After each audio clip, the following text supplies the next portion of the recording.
When researchers from Cornell asked thousands of people at the end of their lives what their biggest regret was, the answers were about money. An overwhelming 76% of participants said, not living my ideal life. Wow, what a statement. We have author Joe Huff with us today, helping us to understand why life experiences are more valuable than the accumulation of money. Raw, uncut, and unapologetic. Welcome to Men Talking Mindfulness. Welcome back to the show. Hey, thank you all for who are listening and making this show possible. We are in season 9. I can't believe we're in season 9, John. I know. And we're excited to get into the mind of our guest today, Joe Huff. You might have recognized him on Today's Show or Good Morning America, or from his features in the New York Times and the Wall Street Journal.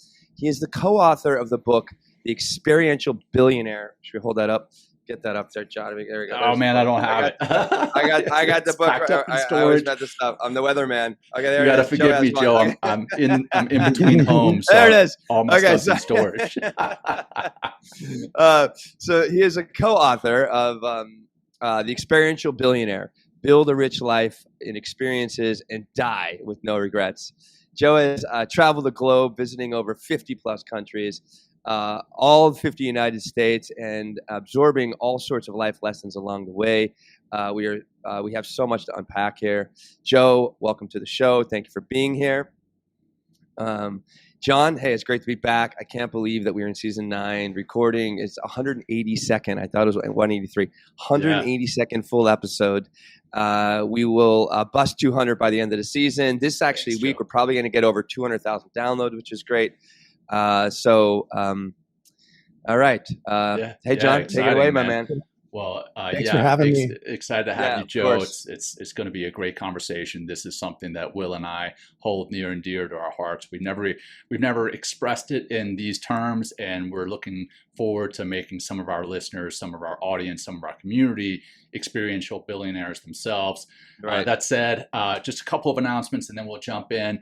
Hey, if you're wanting to find out what MTM is up to, what myself and Will are up to as a team here at MTM, you can find out everything MTM related by simply texting the letters MTM to the telephone number 33777. So that's MTM to 33777. Or you can visit our website, mentalkingmindfulness.com, fairly easy to remember there. And we have 2 live virtual 9-week meditation courses coming up this fall. One on Tuesday nights at 6 p.m. Eastern, beginning September 10th, and a second course on Sundays at 10 a.m. Eastern, and that one begins October 6th. And again, you can find more about that by texting MTM to 33777 or visiting our website, mentalkingmindfulness.com.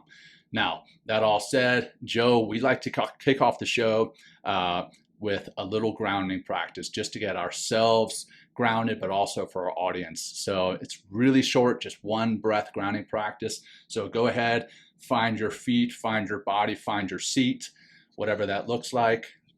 And let's begin by exhaling and holding empty for a second. A nice deep breath in, into your belly first, then into your chest. Holding full at the top, noticing that fullness, and now letting go. Letting go nice and slowly, nice and controlled, easy, easy, easy. And as you wrap up that exhalation, just begin to breathe naturally. Start to bring some movement into your body, wiggling your fingers, wiggling your toes, and noticing that we are in the here and now. Experience this here and now, right? So again, Joe, very excited to get into this with you, and we're going to jump right into this. So we're having experiences all the time, right? In every single moment that we're living. That's what mindfulness is being tuned into that present experience. Well, in your book, what is the context of how you describe experience? Yeah, that's a great question. And I'll start by saying that although my introduction alludes to all of these, crazy world adventures, travel, etc., it's not necessarily about travel specifically or adventure specifically. It's not even really about experiences necessarily versus things. It's about making sure that we're finding and identifying the things that matter to us and taking action to do those things, right? And those things can be small, they can be everyday things. The definition of an experience doesn't have to be climbing Mount Everest for it to be memorable or valuable. It really just means that it's something that you value and that you'll value even more probably in the future. And those are the types of things that we can build more and more of those types of things throughout our life if we actually take time and identify those types of things. Beautiful. Yeah. Thank you for that. And so take us through some of the experiences that you've had. Bridget couldn't be here today. She's the other co-author of this book, Bridget Hilton. But what are some of those crazy experiences there's some really, honestly, I only got the chance to read halfway through the book, but I did enjoy how far I got, and hearing about some of the experiences that you had, some of the storytelling going on in this book. So, maybe take us through a couple of those and what those experiences have done for you. Sure. And I think that this is something that, we all kind of find personally, but it's also borne out in data, is that a lot of the times the things that mean the most to us are things that involve giving. In my case in particular, I came from a check-to-check family growing up. I wound up going on a very different trajectory due to a near-death experience that my father had when he was only 48 years old. And that allowed me to try a bunch of different things, eventually leading me to start a company, and then allowing me to actually start working with philanthropies, which was just beyond my wildest dreams when I was a kid. I thought philanthropies, first of all, were some walled garden full of tuxedos and $1,000 plates, and something I wasn't part of that club. But so to give you an idea though of some of the most memorable experiences, my business partner and I, Bridget, started a company to help give hearing aids to people in need through the sales of our audio products that we created. And happy to share that story in more detail. But the actual point of the story that I'm going to share right now is we had this dream of actually helping somebody hear, helping somebody get that gift of hearing for the first time.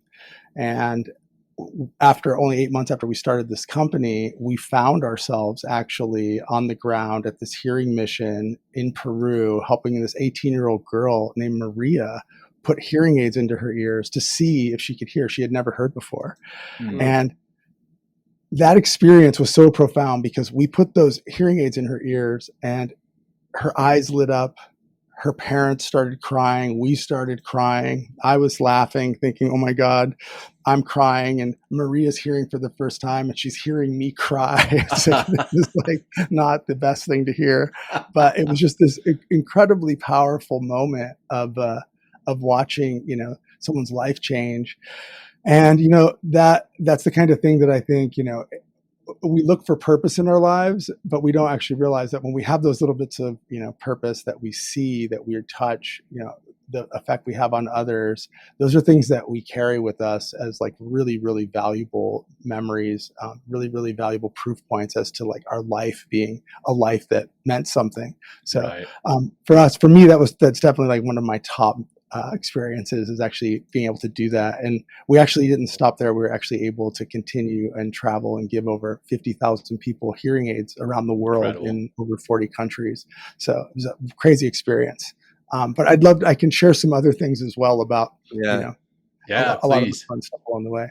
I think that it's important to step out of your comfort zone to completely. Find experiences. Yeah, I think actually I like to say that I won't take credit for this. I'm sure I heard it or read it from someone else that was more philosophical or just smarter in general. But I actually, when you see things that scare you, that's probably the direction to really look. That's a good indicator that there's something behind that is probably really valuable. Sure. So some of the stuff along the way that we did, we went and did some guerrilla trekking, and it took us 6 months to plan, and it was a pretty intense experience, but we literally were in the volcanic national forest in Rwanda guerrilla trekking with these beautiful majestic creatures that I can't even explain that experience, and some of the other things along the way that we got to do, the travel related stuff is always just so remarkable because you get to see so much. you get to learn so much about cultures. So there's a story that I love to share, which was we were in the Masai Mara with the Masai tribe, and we were speaking to this tribal elder, and he basically was telling me that they just eat really milk and cow meat, basically beef and blood, basically everything Oh, from the wow. cow, the primary source of their diet. And I remember just thinking, that's so different. And then as we started talking about other things, there was so much we had in common that it was just so remarkable to be like Wow. somewhere so far away and start off on something that's like, wow, that's a really different, starting point. And then to come to find that, they love the same types of things like music and dance and all kinds of fun, life quality things. So people are really the same. So just kind of every experience getting exposed and then learning that we're really a lot more similar than we realize. Yeah. Right. Yeah. Will and I talk about compassion, developing compassion, and Will's been through the compassion course at Stanford with Dr. Jim Doty's course that he developed there at the Center for Compassion and Altruistic Research and Education, which that's a mouthful. But in that compassion, there's a piece, that common humanity. And when you can see that common humanity across your coworkers, your family, and then broadening it out to other cultures, other countries, other ethnicities, we have way more in common than we have different. So I love that you shared that.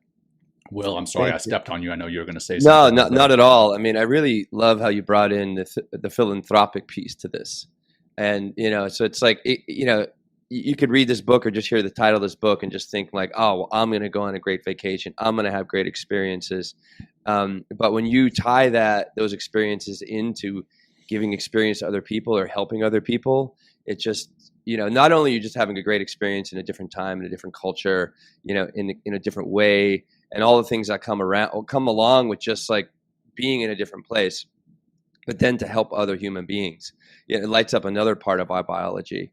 That just, it really, I mean, come back to what John's talking about, the common humanity. It really makes us realize like how incredibly similar we are. We just happen to be, in different places and, have different life experiences that brought us to, where we are in that particular moment. And some of it, a lot of people, you're in LA, I'm in New York, John's in Colorado. I mean, we're very fortunate for the lives that we have. And I think one thing that's really helped me, and I've done a bunch of traveling myself, and I've been to I understood a big wake up call for me was when I went to Tanzania back in 2010 and then back again in 2012. And I sponsored a kid, put him through college, and went to visit his parents and him in his little town outside of Marangu is called, at the baseline of Kilimanjaro.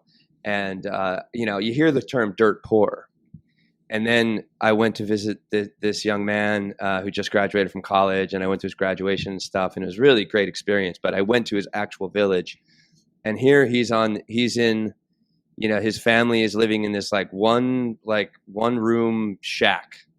It has a tin roof, and they have the walls are made of wood and mud, and they're living on the dirt poor, like no floor, no cement, no flooring at all. And I was like, wow. I'm like, hey, I got to go to the bathroom. No bathroom. They just point over to a hole in the ground where some corn stalks are. I was like, wow, like this is, the next level of poor. And I came back to the States and I'm like, what do I have to complain about? Like I have running water, there's we have lights, all 24 hours a day. And, so just giving ourselves the opportunity to have experiences like that, has really helped me to be more appreciative of the life that I have and things that we have. And it's, when I want to complain, and of course I still complain, but I complain a lot less, and just also just realizing from these experiences, like what the hell am I complaining about? So I'm with you, Joe. Beautiful. Absolutely. Thanks for sharing that story, and thank you for doing that. That's a very noble gesture and noble thing to do. And I'm sure the the saying of, you get more out of those things than the people you help. I'm sure you probably feel that just is true. Yeah. It's interesting because it's so contagious. Giving Yeah. is contagious, and it's okay to, you can go stay in the resort and have a Mai Tai in the hot tub if you want to do those things. But there's still, you can do those things and do things that are, helping people around you. And it doesn't matter what level you're at, where you're starting at, how much disposable income. You don't even have to have money. Like those people that you helped, for instance, they can help other people around them. Maybe it's with emotional support or some type of, other type of assistance that doesn't require like giving, cash or something else. And people around the world do that regularly.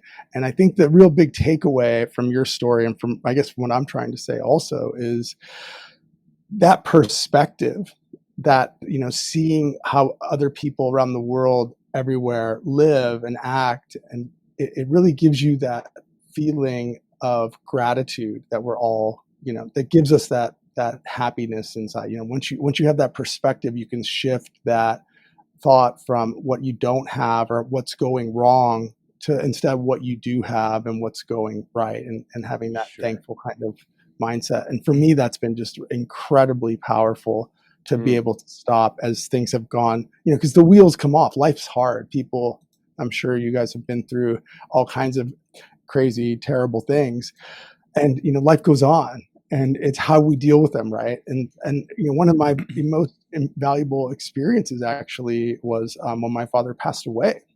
And I was in this moment of just like being just absolutely devastated. I was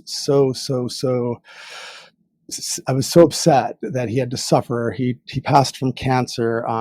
He had a really rough go, but he had been fortunate to get a heart transplant a decade before. So as it was all going on, I actually was fortunate to be reading, coincidentally, this book about the history of Buddhism.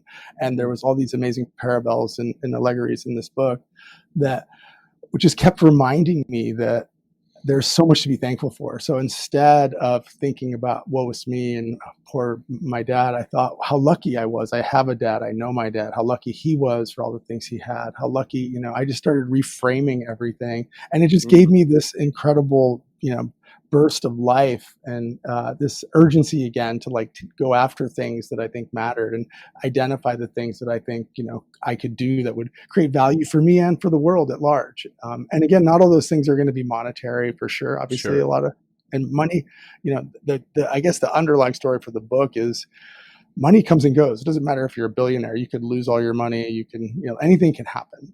But your experiences, you never lose those. Like whatever you invested your time, which is your most valuable resource, whatever you did with that time, that is your treasure. That's literally the treasure of your life. So it's so important to not waste your time. Right. And, coming back to your story and Will's story, the power to expand your worldview, right? We've talked about the common humanity, but also just expanding your worldview and understanding where people are coming from. I think that can be really helpful. I went and did a medical mission to Nepal. We were in Kathmandu, and then we went up into the mountains and worked with people in various villages there. And then from there, we had to fly through Dubai. And we're like, well, while we're flying through Dubai, we'll spend some time here. And the two opposite ends of the spectrum there, the extreme poor living in the mountains of Nepal that know nothing else outside of their immediate village. And then the extreme height of opulence in Dubai, where even like the police cars are Ferraris and Lamborghinis. They're different ends of the spectrum, but neither one of them is necessarily wrong, right? I mean, yeah, we don't want to get wrapped up in money and objects necessarily, but it was interesting to see the two different sides of the spectrum and start to appreciate that and appreciate the worldview, right? Understanding why people are the way they are, where they're coming from, and because where they're coming from, their ideals, values, thoughts, emotions are going to be different. So if you could talk for a second about what I spoke about there with how these experiences help you to expand your worldview. Yeah, absolutely. And yeah, that to, hammer home that point, money isn't the enemy, but it's not, it's the means, not the end, right? So you can do a lot of great things with money. You can even obviously have and facilitate way more experiences if you have obviously a lot of money. But Right. money itself, the accumulation of wealth, the accumulation of things doesn't equal happiness. And we see this Right. all the time globally. There's lots of miserable people that have a lot of money. And I think that, really getting that perspective, I think to your point, like Nepal's a great example. Like it's still every year the happiest place on earth. People there seem to have this happiness, level of measurement, because that's not how they're measuring their quality of life. It's not about how much money is in the bank. It's about, do they have a fulfilling life? Do they have meaningful relationships? Do they feel that they have purpose? Those are the things that people all at the end of their life, really move up to the top of the list of the things that matter most. And we did a study of over 20,000 people. Yeah. In the research for the book, asking like, what's the most valuable thing in your life? And nobody put things. Nobody put, my watch, my car, or whatever. Everybody put an experience. And the remarkable thing about that data is, and again, this was global. That's why I think this hopefully helps answer this question, is the remarkable thing is that the answers weren't, stay in overwater bungalows or go on safari. They were things that you could do, things that were attainable because it had personal meaning. A lot of the things were like, I always wanted to learn a foreign language so I could speak more to my grandparents, or I wanted to visit the state 2 states over where, my family's from and I've never been, or little things that if you just put some time and planning in, you could actually do that. And I think that, that stuff snowballs because those are all those little things that we just assume, well, we'll have more time. We'll have more time later. We can do that someday. We'll just do it someday, not now. It's not planned. And, this is something in the book that we really, we try to, the book really was designed as a toolkit to give people, the actionables that they can do to take that urgency, find the things they want to do and actually do them. Because our personal goals they don't come with any accountability. They don't come with deadlines. So if you've got work, if you've got bills to pay, if you've got normal societal, requirements that we all have, it's easy to let those take priority. But unfortunately, as we start to hit the twilight era of our life, we start to realize that those things didn't matter. We spent so much time. Of course, paying the bills matters, right? But above and beyond that, well, there's a lot of time that we still waste, right? Sure. So, and everybody says, "Well, I don't have time," but I guarantee, if you really stop and look at how you spend all of your time, there's a lot of opportunity to change things around. It's not, and again, it's okay to watch Netflix, but maybe don't binge watch or scroll for 4 hours and let it just suck your time, because we live in a world where everything is so painstakingly designed to steal our time from us. So we need to get our time back to start investing back in the things that actually mean something to us. Yeah, I've just recently deleted all my social media, at least the apps. I still have the accounts except for Instagram. I completely deleted it. And Will's laughing because I've done this before. My wife does it all the time. But I have a friend that does the same thing. Oh my gosh, it sucks so much time. So I'm really trying to be more intentional about my use of time. And Will, you've got me reading the War of Art for the second time now, and there you go. I am feeling that there is that resistance all the time about these goals that I want to attain, and one of those resistances is social media, and that's kept me from having these experiences that Joe's talking about because I didn't plan, or because I thought, hey, I'll get around to it someday, but that someday isn't coming. So, one piece I want to talk about, you mentioned before we hit record, you've got 2 kids. And I know a lot of our people listening, including myself, I've got 3 young kids, a 7-year-old, a 5-year-old, and a 3-year-old. And we have some experiences, and now coming back to social media, what I've seen on social media is this common thread or common theme that is kind of funny, but also kind of sad. It says something to the effect of, hey, we still do the same things that we did before we had kids. It's just all now ruined, or something like that. I love it, by the way. Yeah, it's hilarious, but at the same time, there's a little truth and jest there. What do you say to people who are raising a family and they're wanting to get out and do these experiences like you would read about in your book, but they've got their kids in school, or they've got so much money and all these other things? What do you say to them?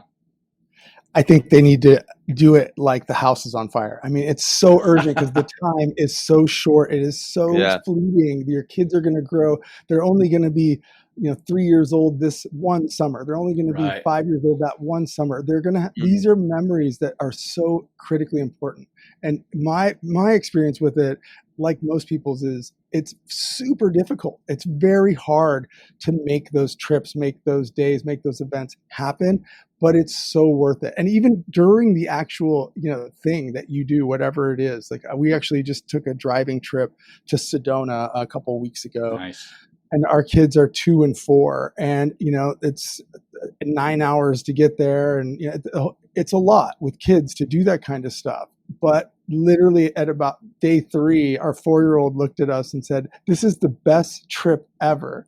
And we were just like, all right, And it was, we were up all night a couple of the nights because the different things happen as parents. You've got projectile vomiting and cars destroyed, and all kinds of stuff can happen.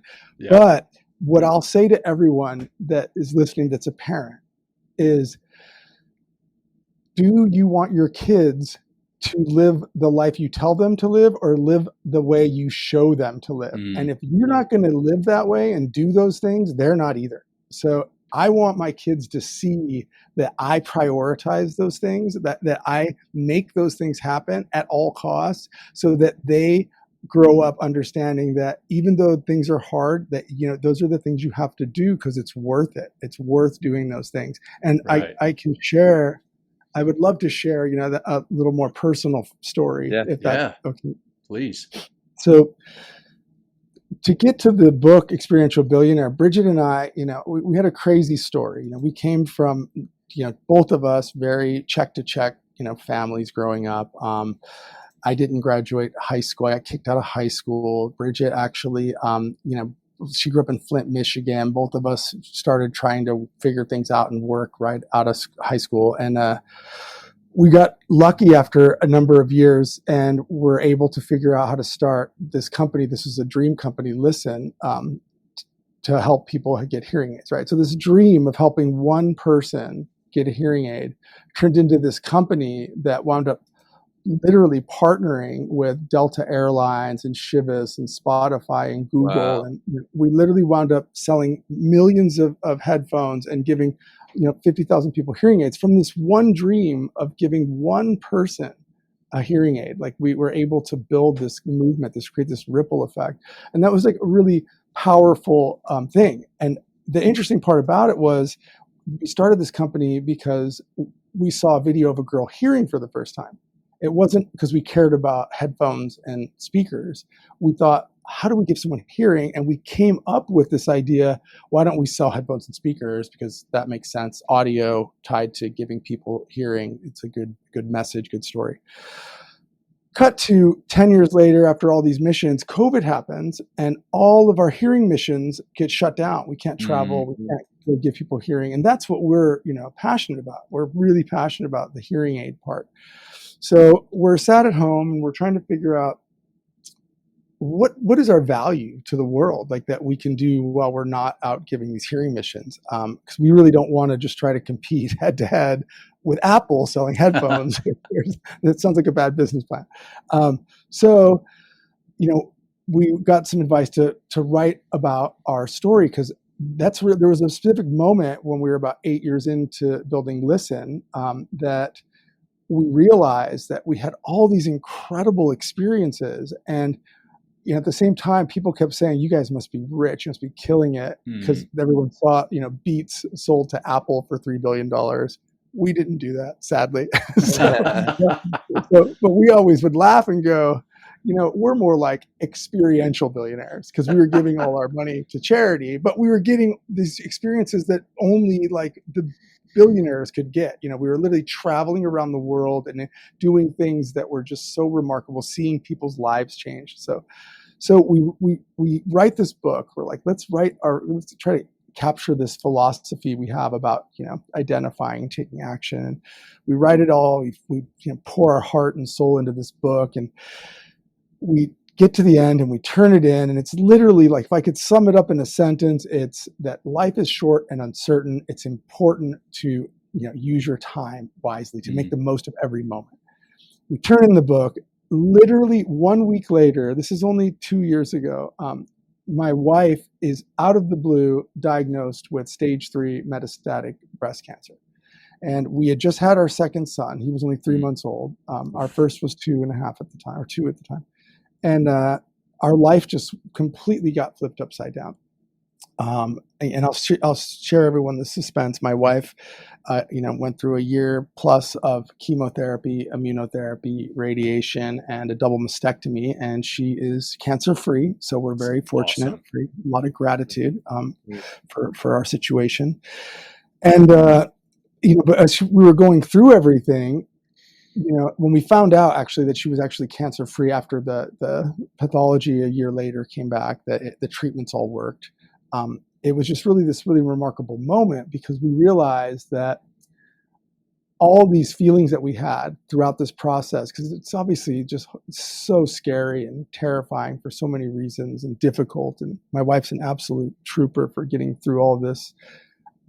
The one feeling we never had was regret, because the 10 years before her diagnosis, we were so diligent about living the way we talk about in the book that I'm talking about now on your show, about figuring out our most important dreams and goals and going after them. So we had filled up the decade before with all kinds of incredible stuff. And again, it was hard. It wasn't like easy to go after all of our goals. Not even close to all of that stuff worked out. Tons of it was absolute disasters.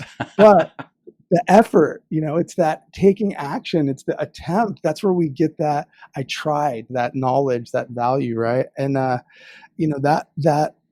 that's something that I think people they overlook how much that's going to mean to them, that they actually made that attempt, that they tried. So and when my wife's diagnosis happened, it was her 34th birthday that week. So, again, we thought, like everybody, I'm sure we have a lot more time. We've got plenty of time, et cetera. Things changed really dramatically. We lost a year plus just from all the treatment. Sure. But again, and things could have gone the other way, and they do for people, sadly, all the time. And I think that's why it's so important to not assume you have all the time in the world, to not think I can just put things off until someday and then hope for the best. We've got to stop and say, what are the things we really care about? And then put them on our calendars. Well, how can I start taking steps? How can I make those things go from impossible to improbable to inevitable? How do I challenge myself to do those things? Yeah. Wow. You bring up a lot. I want to go one place first. That we keep talking about time, investing our time in experiences instead of investing our time in things, and how important that is and what that does for us. But it's really interesting when you are traveling into a new place, and I've had this experience. I'm sure you and John have. You talk about it in the book. Is like, how does our experience of time expand due to novel experiences? Yeah, I love great this concept. question. Great question. So there's it's called neophilia, that's basically describes like the way that it's basically how we feel about new and novel experiences specifically, but essentially our mind it expands the time that we perceive around that, because it's not new. We all know, the joke I like to tell people is everybody knows that feeling of, you blink and all of a sudden everybody's singing Mariah Carey and it's Christmas again in your office, right? Like it just happens. You're like, where did the year go? But it's because you're doing the same things every day and it all blurs together. Your brain kind of catalogs stuff differently that's monotonous and different.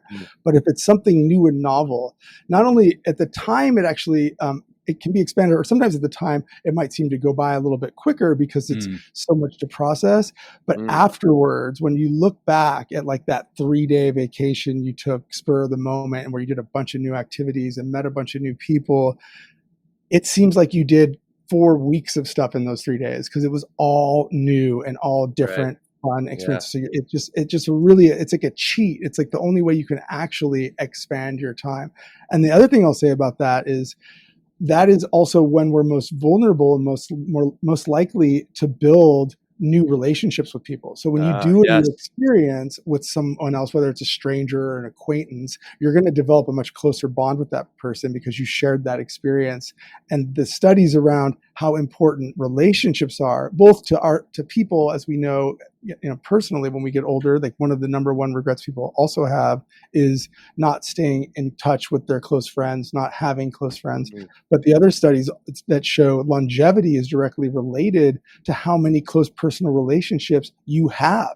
Like you'll have an extra 5, 6, 7 years of your life if you have close people in your life as you age. And the way to get those close relationships is by doing things. You're not going to get that sitting at home on your couch watching another season of something. That's just not going to happen. Yeah, you're almost sitting together in regret together. You know what I mean? It's like, oh yeah, let's watch another episode. This is great. Smoke another bowl. You know what I mean? You're sitting there. You're sitting there with regret. It's just like, because there's something about the human condition. Like we want to do things. Like we're given this life, this body to do shit.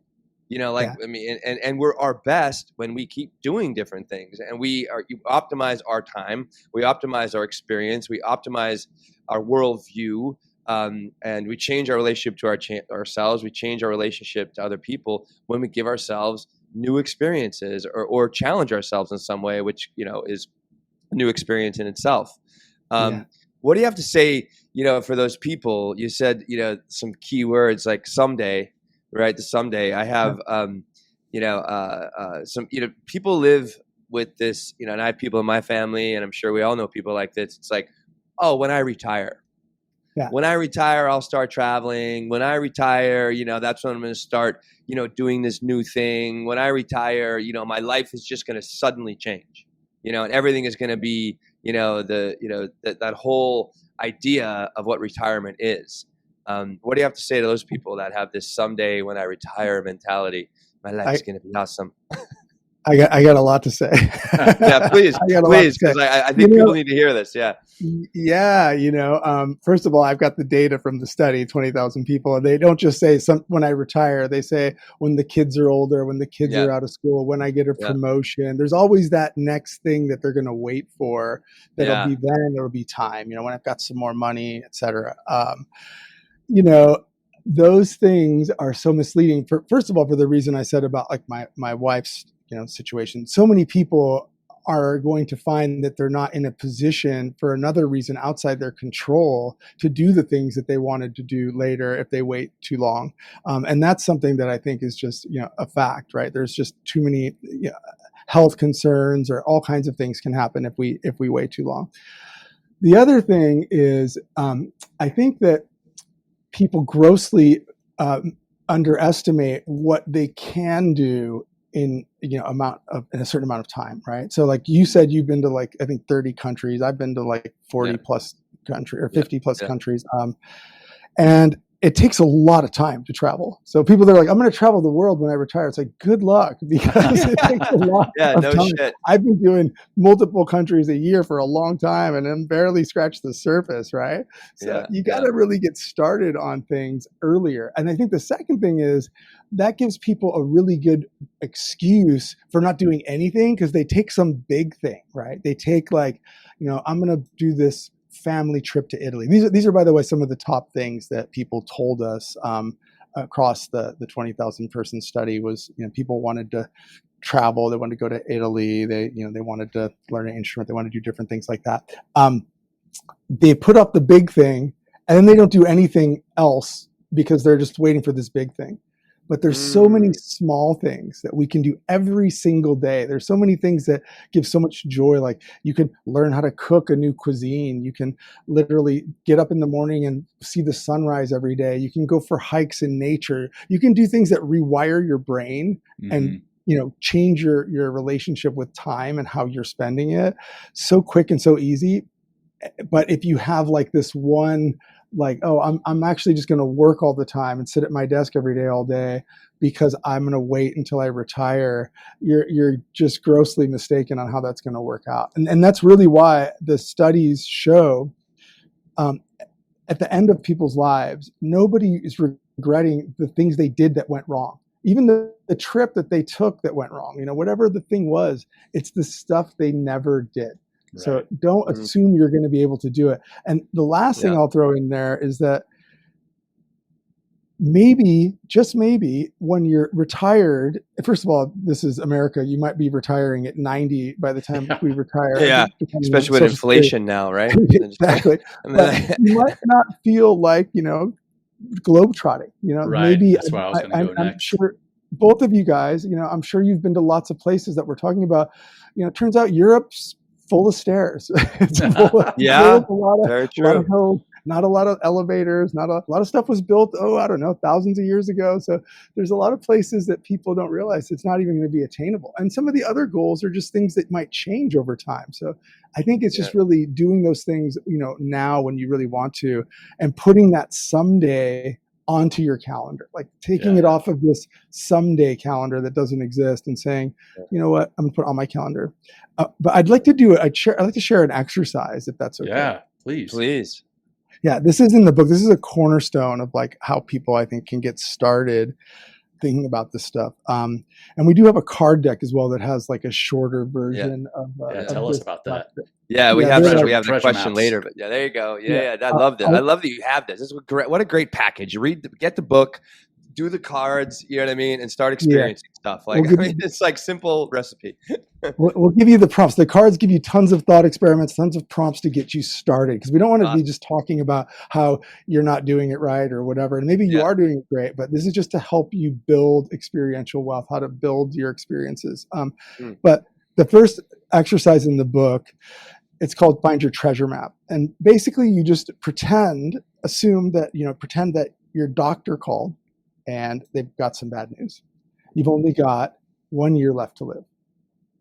Now, really think about that. Pretend that that's real. That situation is real. You have 1 year left of your life. And now write down the 10 things that you absolutely know that you will regret immensely if you do not do in your last year. Take your time. Take 10, 15, 20, 30 minutes to do this exercise and write those things out. And when you're done, you take a look at that list and then ask yourself how many of those things you're actively planning on doing right now that are already on your calendar, on your to-do list. And what's remarkable is most people in our studies, and we do a lot of workshops and keynotes, the answer is none. They're not actually working on any of the things. So we have this crazy disconnect where there's all these things that we actually know that the most important things for us to do in our lifetime, that we would do them at all costs if there was 1 year left to live, yet we're not planning to do them now. Like, why? How?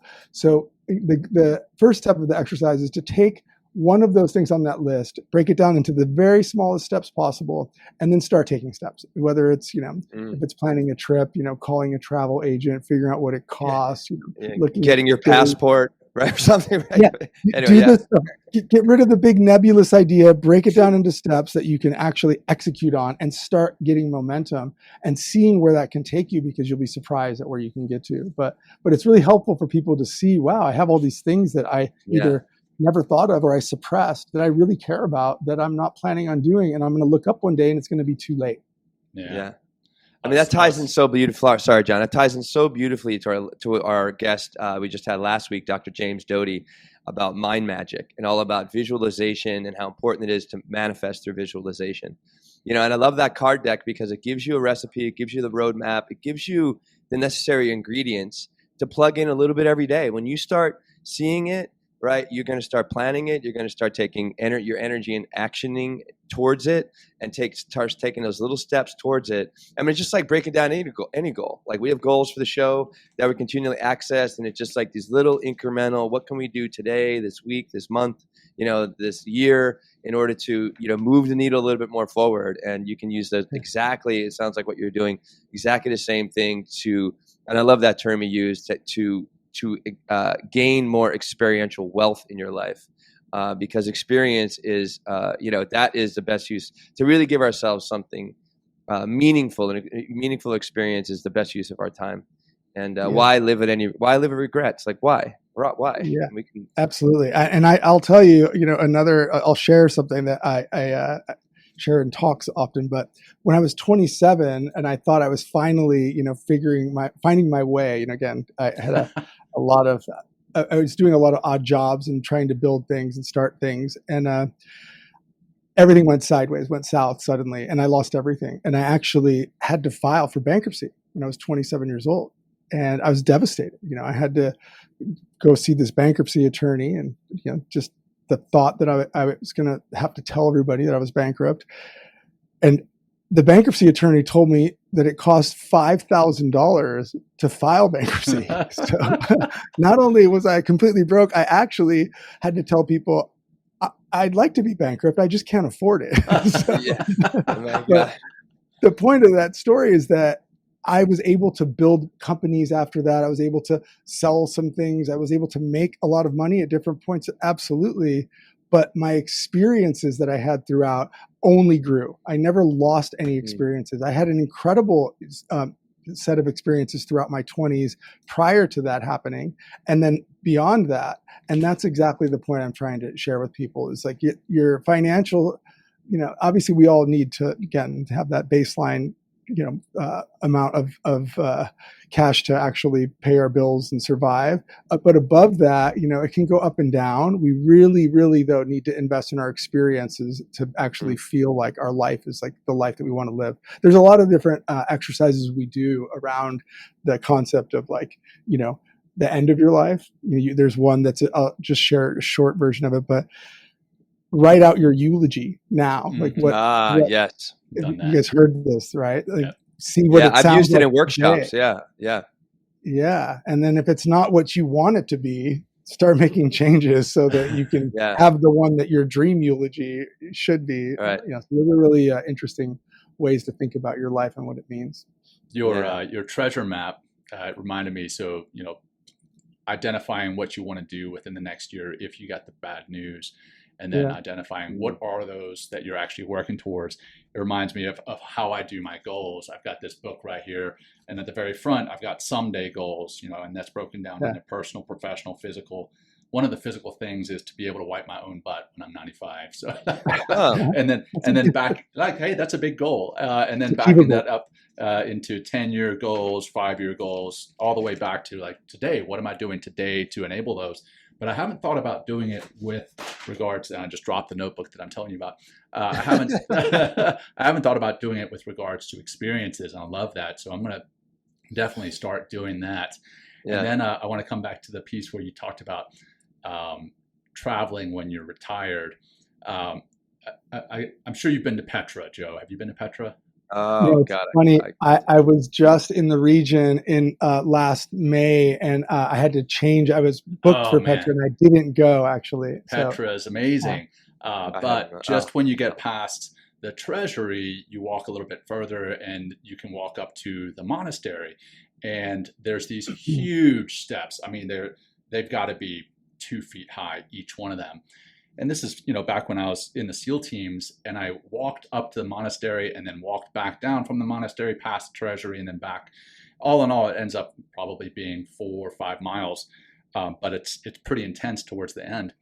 And I can't imagine doing that when I was retired, 60, 70 years old. That would be a bad experience, which brings me to my next question for you. What bad experiences, and you even just talked about bankruptcy, that was a bad experience in and of itself, but you learned something from it. What about when our experiences go sideways and it ends up kind of being a bad experience? Can you learn something from that? And can that be one of your more valuable experiences, even though it didn't go quite like you planned it? I think that nothing shapes us more than our bad experiences. I think that's how we grow. That's how we become. Nobody goes to the movies to watch a movie about somebody where everything goes great all day, every day. More boring. We've ever seen, right? So it's we're all that hero in the hero's journey. That's every one of us, and we're all going to face fires and trials and tribulations. And when we get out the other side, we come out stronger. We come out better. We come out more resilient. We have more gratitude. It's everything that you want comes out of the other side of getting through those things. And that's really why I think the idea of the old wise man on the hill or wise person on the hill, they're wise because they know that whatever's happening, you're going to get through it and you're going to get stronger. Like when you're younger, you're a little bit more like, oh my God, the world's ending. But the more you go through things, the more you realize it's going to be okay and I'm going to be better for it. I don't know how yet, but I'm going to be better. And we talk about that in the book. We have a chapter about that. And I think that reframing negative experiences is an exercise everyone can do. You can just take an experience from your past and say, what are some positive things that came out of this? How did I think of it then? And now how do I think about it now that's different? And most often we find, and I'm sure you guys can relate to this, a lot of our worst experiences become just funny stories afterwards. Yeah. It might take a year or two. Yeah. But that's that's comedy equals tragedy plus time. So that's good. I've never heard that before. That's awesome. Yeah. During the trials of my bankruptcy, my cousin, who's extremely funny, I was absolutely borderline. It was a mental health crisis for me. I was absolutely devastated. And the day that this was kind of happening, I wound up my car had been totaled. It was a whole mess. And my cousin just looked at me and goes, I'm sure we'll be laughing about this tomorrow. And I just laughed so hard because it was obviously going to be a lot longer than tomorrow. Right. But, it's like sometimes you just have to pick yourself up, dust yourself off and say, this is going to teach me something and I'm going to be better for it. And I'll actually share one last thing about in the study, a full third of the answers of the top most valuable experience that someone listed were negative experiences. Oh, so, wow. There you go. Tons and tons of people listed that as like the most valuable experience in their life was something negative. Yeah, I would say probably the same in my life. Don't get me wrong. I love the experience of having kids and being a father. And that is absolutely probably the number one. But some of the second and third and fourth ones are negative experiences that I've grown through. So sorry, Will, I stepped on you again. No, all good. I mean, you mentioned tragedy when we were talking about good and bad experiences. I thought of a quote by Shakespeare. He goes, there is no good or bad. Thinking makes it so. And it's really what it is, like how we process that experience completely. So I think we've mentioned the R word a bunch here, right? Regret. We also talked about mindset and stuff like that. So how does regret influence our mental health? Yeah, I mean, it obviously that the idea of what if, right? Like, so the idea of a regret for something you never did or never tried, I think is just extremely debilitating. It's something that I think takes a lot out of people's desire to. I guess the way that you look at your value and your, what your life means or meant. So I think it's a really powerful feeling.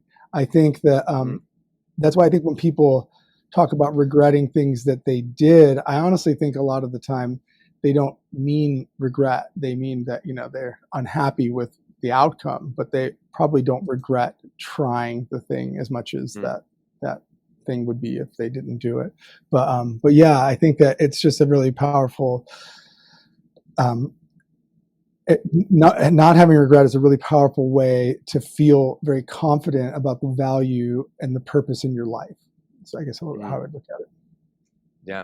Thank you. I hope that answered it. I know that wasn't. It does. No, absolutely. And I can't help but I forget what movie it is. It's kind of a ridiculous movie, but there's a father and there's a young kid w's got this tattoo that says no regrets. Yeah, I love that. Yeah.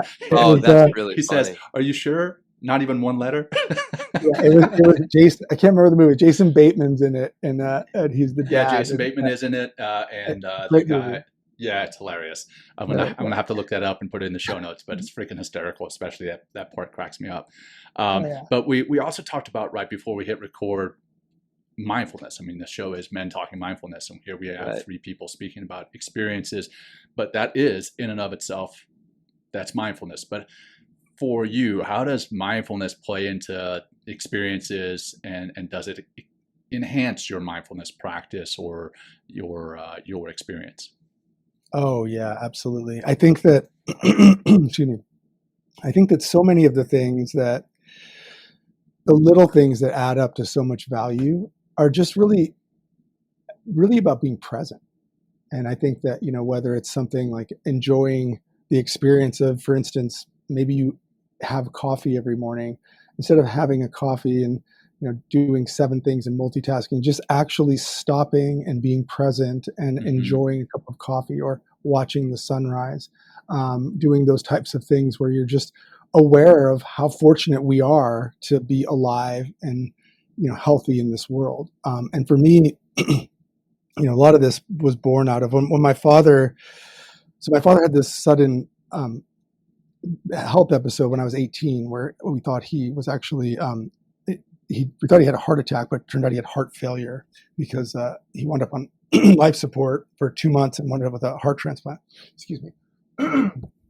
Sorry, I'm gonna get some water really quick. Go for it, man. All good. Go for it. All good. So yeah, you're a pro. You got your water right there. Yeah.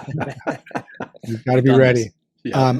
So he, what happened was, while he was in the hospital at the time, I had gone through this ridiculously terrible adolescence full of addiction and all kinds of stuff. Again, it was this rough time in my life. And that was my first moment where it woke me up, where I thought, hey, wait a minute, we don't have a guarantee on how much time we have to, fulfill our goals and dreams and those things. And then my dad was lucky. He got his transplant a couple months later, and he had to change his whole life around. And he wound up, moving and having this incredible second life in Mexico. Lived on some beach.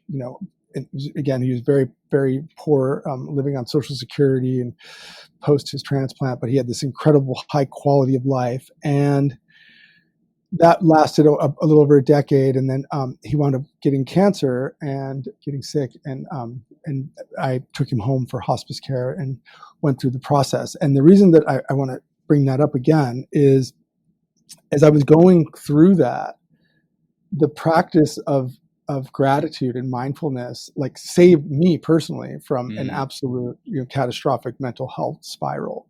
And then after after he actually passed, I had anxiety that started to well up because my father had this episode at 48 years old where his heart failed. And I thought, is this going to happen to me? Am I going to suddenly have this episode? And literally not even a month or two after my dad passed away, I wound up getting divorced from my first wife. And all of these things were kind of collapsing around me. And I just really leaned into the practice of gratitude, of just, taking things day by day, looking for the positives. I literally changed my email sign off to Director of Positivity, and it's been that ever since. And yeah, I literally just try to reframe everything I see in a different light. And I think, what could this look like if I look at it from a different angle? What's the positives in it?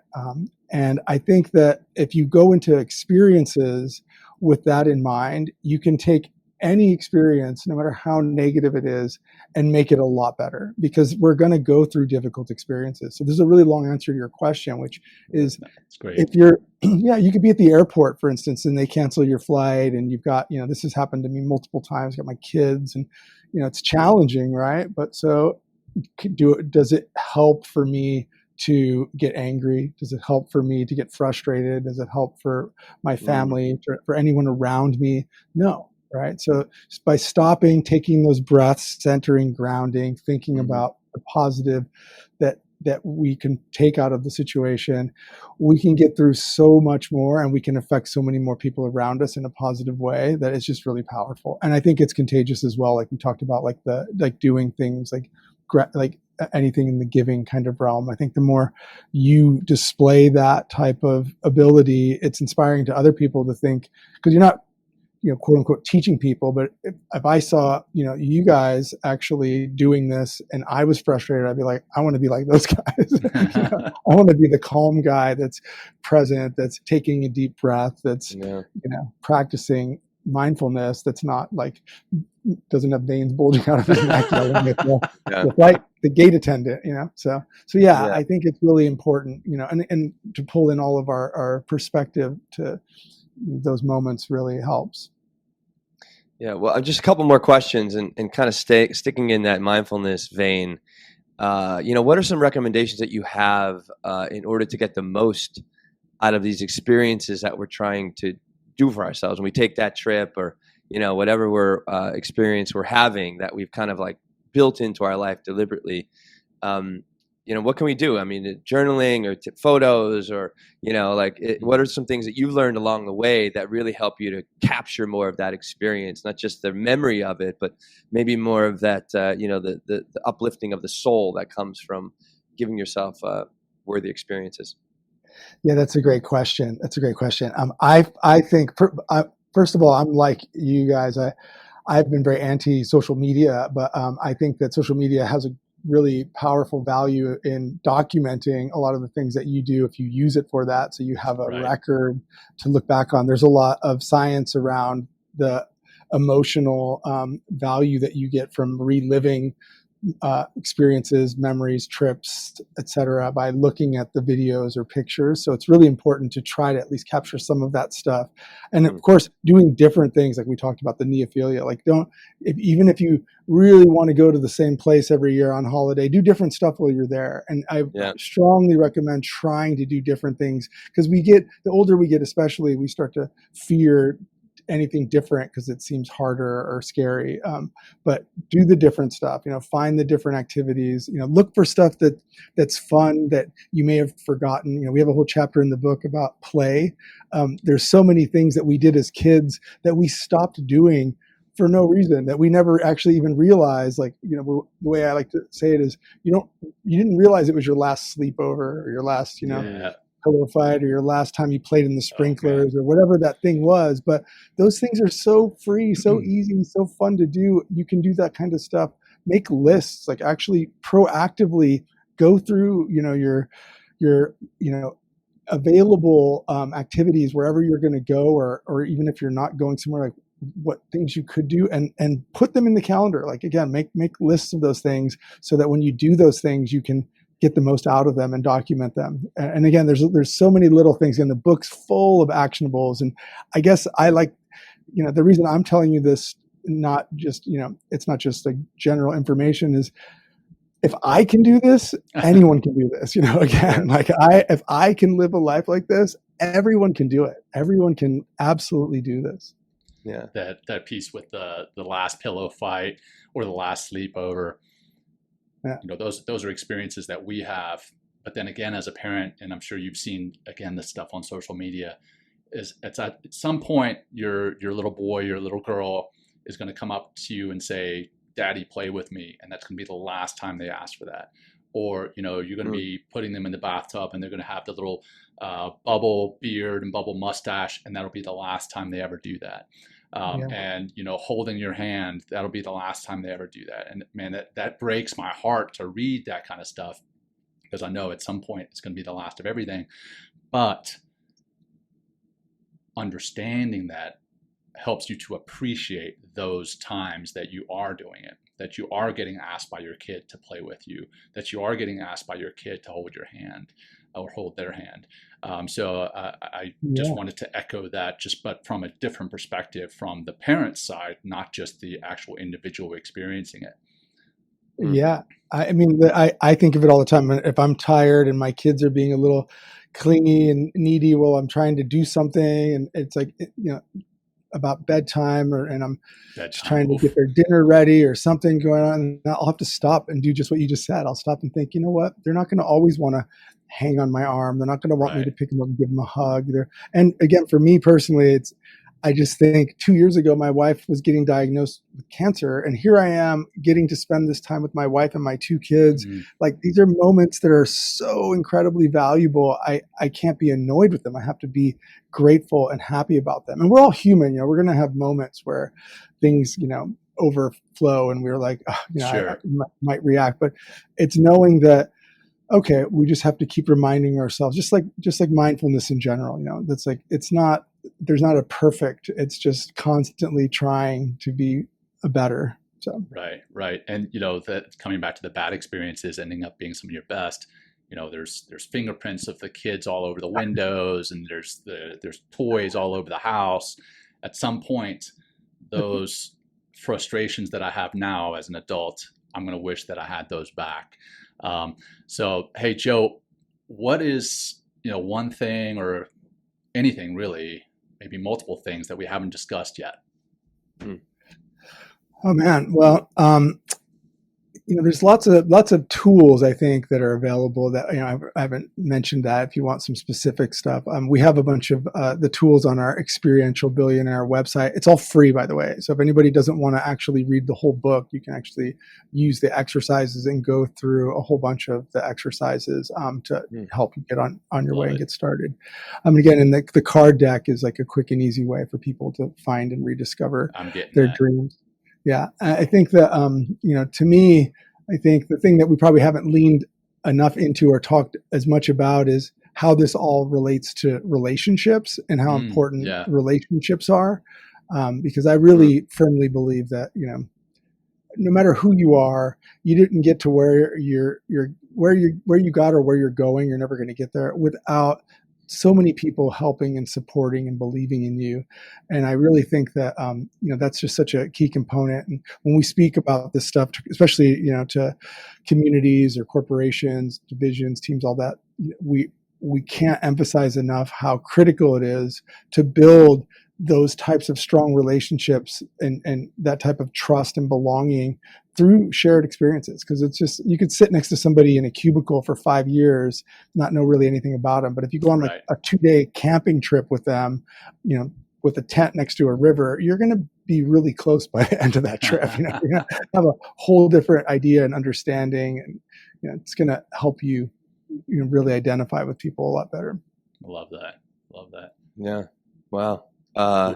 This has been great, Joe.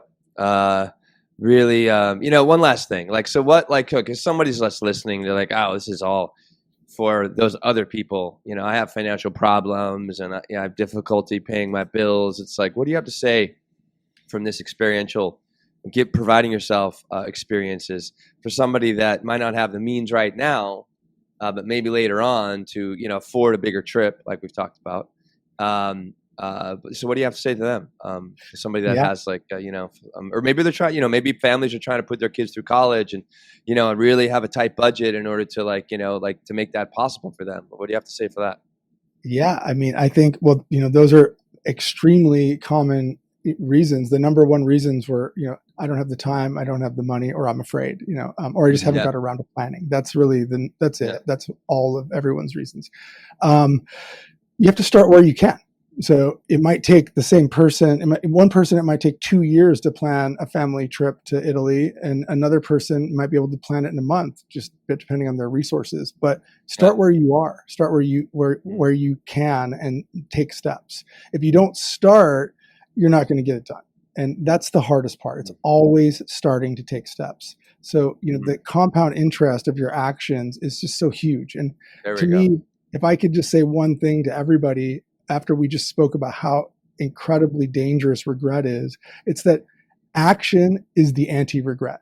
Taking steps is the anti-regret. So if you can just start, if you can say, okay, identify what the thing is, I want to do this thing, that's a step. And then say, okay, now I'm going to figure out how, maybe it takes me, they say, I read somewhere, I'm not sure if this is true, but I read that the average American family saves for 5+ years for a family trip to Disney World because of the cost of that type of vacation.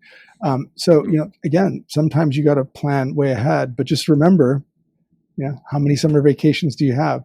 You want to do that family road trip. You want to do that, bonding, camping, whatever that thing is, you don't have forever. Right. And like you talked about at the beginning, it doesn't have to be that family vacation to Disney. Maybe that's the long-term goal, but maybe it is going and camping next to a river as a family. Right. That's an experience. Or maybe it is, like you talked about, getting up in the morning, getting your cup of coffee and going sit and watching the sunrise. Those are also experiences that we neglect because maybe they're so small. We're like, hey, that's not an experience. I don't have time for that even.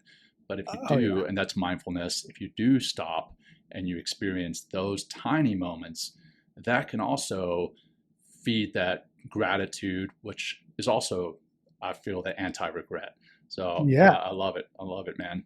Yeah, Yeah. my parents, my parents bought an old truck because we're pretty, financially challenged family. We were poor, to put it bluntly, and they bought an old truck and got one of those sit-on-top campers that sat on the bed of the truck. Yeah. And every summer we would drive back to Chicago to visit our family and stop in national parks and camp.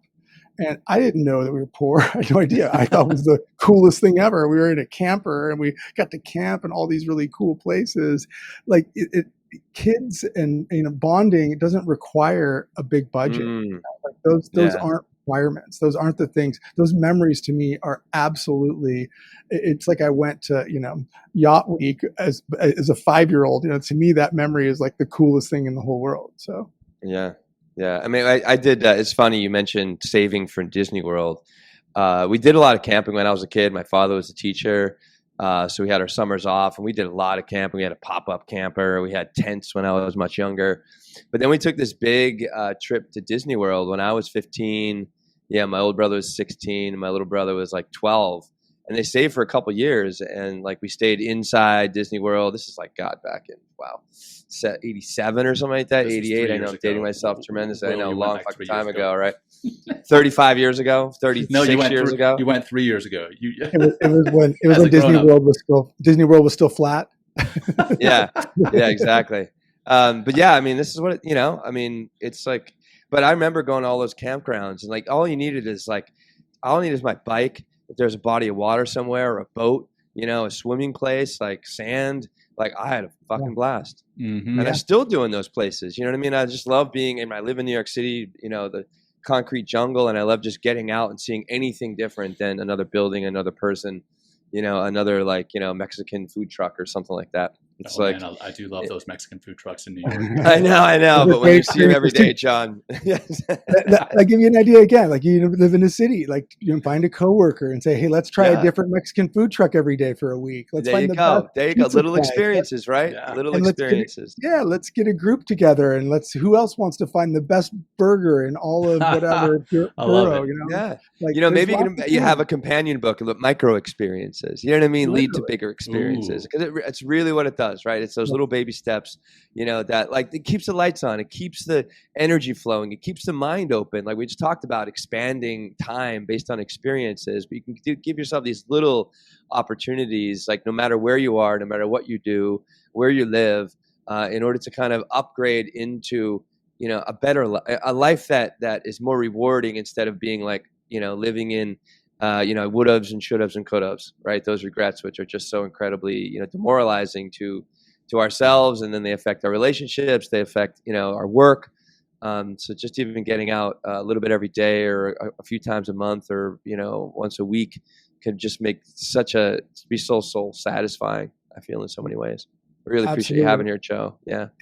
And those things tie even to. I'll just say that the money part of it all. Actually, it's all tied together. The more relationships you have, the more strong relationships you have, the more likely you're going to have success and financial success as well. So people should actually prioritize it, even if they're thinking only about how it could benefit them in the future financially. It's still the best decision. Everybody wants to hang out with the guy that has a bunch of cool experiences, and it just adds value to you as a person. It gives you some depth. Right. Yeah. So. Yeah, for sure. Character, right? Add character, Awesome, Joe. We mentioned a book, so pick it up. Experiential Billionaire, build a life rich in experiences and die with no regrets. And also, I love these cards, right? The cards are called Treasure Maps, card deck, exercises to find and discover your dreams. They're both on Amazon. There he goes, little book. Oh, there you go. You're ready to go, Joe. I appreciate that. You know what? I thought it'd be nice to close with, almost the end of the intro in your book. It says, if you keep turning the pages of this book, they will show you how to reorient your life towards meaningful experiences so you can make the most of your time on this planet. It's not a bumper sticker telling you to follow your dreams. It's a manual for building a life rich in experiences, backed by science, and filled with actionable takeaways. Thank you, Joe. It's been a pleasure. Thank you, guys. It has been. So And Joe, we wrap the show up with a closing practice, very much like we did at the beginning, just to ground us, because now listening to all your experiences, sharing our experiences, that's got us all amped up. And so now we're going to calm ourselves down, calm our audience down, and then we'll say farewell. So let's again bring ourselves into this moment. Notice where you are sitting, how you're being supported, whether that's through the ground, through a chair you're sitting on, maybe you're even lying down, or maybe you're driving. Notice that support. And now start to bring your attention to your breath. Just noticing the rise and fall of your chest and belly as you inhale and as you exhale. And let's try to tie into this show today about these experiences. This here, now, this in and of itself is an experience. This moment right here, wherever you are, whatever it is you're doing. Let's tie into this present moment, this experience. Notice the sounds you're hearing, the physical sensations you're feeling, the smells you're smelling or not smelling, the lack of a smell, the tastes, what you're seeing. If your eyes are open or closed, we're still seeing something. And then the emotions you're experiencing, the emotions you're feeling in the here and now, right here, right now.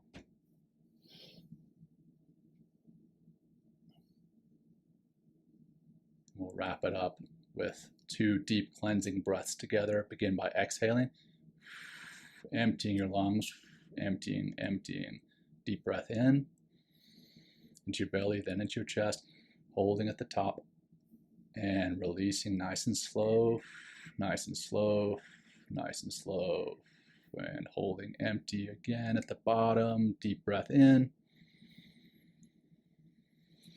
hold at the top, and breathe out this experience. And think about the experiences that you're going to have today and tomorrow and down the road, next week, next month. Here we are. All right. If your eyes were closed, go ahead and open them back up. And again, Joe, thanks so much for being here with us. It's been an absolute pleasure. It has been an experience, and we feel that we are that much richer for having you here today. We appreciate you. And for our audience, thanks for tuning in. You know where to find us. Until next time, take care. Peace. Thank you, Joe. Thank you for joining us today. We hope you walk away with some new tools and insights to guide you on your life journey. New episodes are being published every week, so please join us again for some meaningful discussion. For more information, please check out mentalkingmindfulness.com.